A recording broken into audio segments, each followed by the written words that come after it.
Sa pagsusuri sa CCTV, kumbinsido ang pamunuan ng Skyway ng driver ng jeep ang may kasalanan sa aksidente sa South Luzon Expressway paakyat ng Skyway na ikinamatay ng dating PBA player na si Brian Gahol. May ulat on the spot si Jay Sabale. Jay?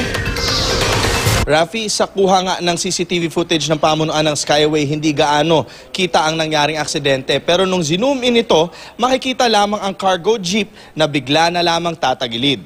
Ayon sa spokesperson ng Skyway na si Luisito Maralit, pinag-aaralan nilang mabuti ang insidente upang malaman kung may improvements pa silang kailangan gawin.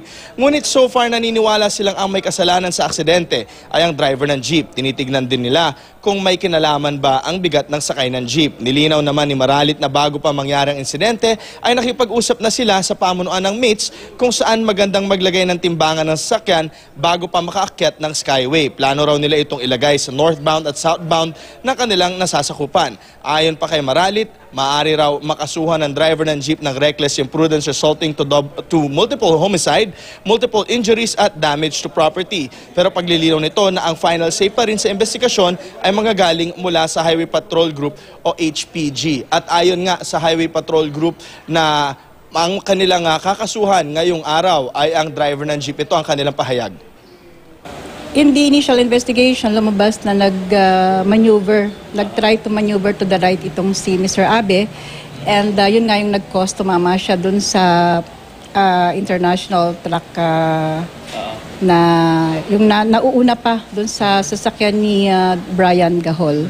So dun lumabas na nakita natin na ang unang gumawa ng move para magkaroon ng aksidente ay yung vehicle na dinadrive ni Alfredo Abe.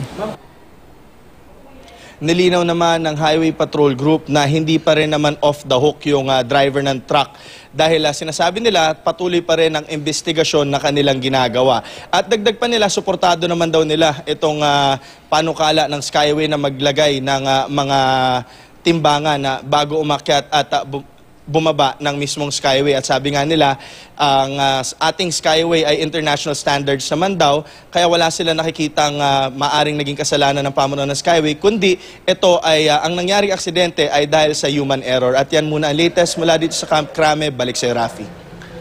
Maraming salamat, Jay Sabale.